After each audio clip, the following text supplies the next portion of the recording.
আসসালামু আলাইকুম বন্ধুরা, আশা করি ভালো আছেন। মেডিসিনের কথা ইউটিউব চ্যানেলে আপনাদের স্বাগতম। আজকে আমাদের আলোচনার বিষয় হচ্ছে গাইনিপ্রোভাজাইনাল সাবজিটরি। আজকে আমরা গাইনিপ্রোভাজাইনাল সাবজিটরি সম্পর্কে বিস্তারিত জানব। এর কাজ কী, এর ব্যবহার এবং এটি কোন কোম্পানির ঔষধ সে সম্পর্কে বিস্তারিত জানব। তো বন্ধুরা, চলুন শুরু করা যাক। ভিডিওটি শুরু করার আগে একটা রিকোয়েস্ট, ভিডিওটি টেনে টেনে না দেখে সম্পূর্ণ দেখবেন এবং যারা চ্যানেলে নতুন তারা অবশ্যই চ্যানেলটি সাবস্ক্রাইব করে পাশে থাকবেন এবং যারা অলরেডি সাবস্ক্রাইব করেছেন তাদেরকে অসংখ্য ধন্যবাদ। বন্ধুরা, গাইনিপ্রোভাজাইনাল সাবজিটরি হচ্ছে metronidazole, neomycin sulphate, polymyxin B এবং নিস্টাটিন গ্রুপের একটি ওষুধ। এটি বাংলাদেশের সুনামধন্য স্কয়ার ফার্মাসিউটিক্যাল কোম্পানির ওষুধ। এটি বাংলাদেশের যে কোনো ওষুধের দোকানে পাওয়া যায়।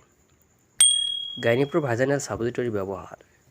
গাইনিপ্রোভাজাইনাল সাবজিটরি সাধারণত ভাজাইনাল ট্রাইকোমোনিয়াসিস, লিউকোরিয়া, ব্যাকটেরিয়া ও ছত্রাক পর্যায়ে নির্দেশিত। এক কথায়, মেয়েদের যৌনাঙ্গের বিভিন্ন চুলকানি এবং লিউকোরিয়ার জন্য অর্থাৎ সাদাসাপের জন্য এই গাইনিপ্রো সাবজিটরি ব্যবহার করা হয়ে থাকে।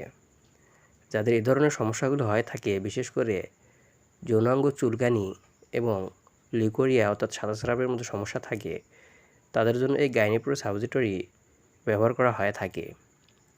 গাইনিপ্রো সাবজিটরির মাত্রা ও সেবনবিধি। এটি রাতে ঘুমানোর সময় একটি করে ভাজাইনাল সাবজিটরি 12 দিন ব্যবহার করতে হবে। প্রতি নির্দেশনা: যাদের metronidazole, neomycin sulphate, polymyxin B sulphate এবং নিস্টাটিনের প্রতি অতি সংবেদনশীলতা রয়েছে তাদের ক্ষেত্রে এই সাবজিটরি ব্যবহার করা যাবে না। গাইনিপ্রোভাজাইনাল সাবজিটরির পার্শ্ব প্রতিক্রিয়া। এটি ব্যবহারের ফলে সাধারণত কদাচিৎ চামড়ায় লাল দাগ, চুলকানি দেখা দিতে পারে। গর্ভাবস্থা এবং স্তন্যদানকালে এটি ব্যবহার করা যাবে কি না? গর্ভাবস্থা এবং স্তন্যদানকালে এটি সতর্কতার সাথে ব্যবহার করা উচিত। সতর্কতা: যে সকল মহিলাদের কিডনি জটিলতা রয়েছে সে সকল রোগীদের ক্ষেত্রে এটি সাবধানতার সাথে ব্যবহার করতে হবে। তো বন্ধুরা, এই ছিল গাইনিপ্রো সাবজিটরি সম্পর্কে আজকের ধারণা। ভিডিওটি ভালো লাগলে লাইক, কমেন্ট এবং সাবস্ক্রাইব করতে ভুলবেন না।